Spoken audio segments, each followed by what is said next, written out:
The National Weather Service in Mount Holly has issued a tornado warning for Cecil County in northeastern Maryland, Chester County in southeast Pennsylvania, Montgomery County in southeast Pennsylvania, northwestern Newcastle County in northern Delaware, until 7:40 p.m.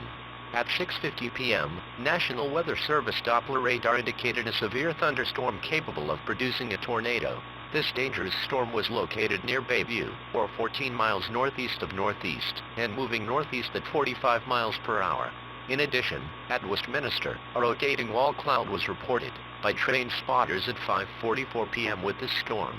This storm has a history of producing half-dollar-size hail. Locations impacted include Fair Hill, Louisville, Franklin, West Grove, Avondale, Woodville, Emberville, Marshallton, Alter, Ackworth, Exton, Lyonville, Imberton, Reniger Tract, Chestnut Point, and Schwenksville. This also includes the University of Valley Forge.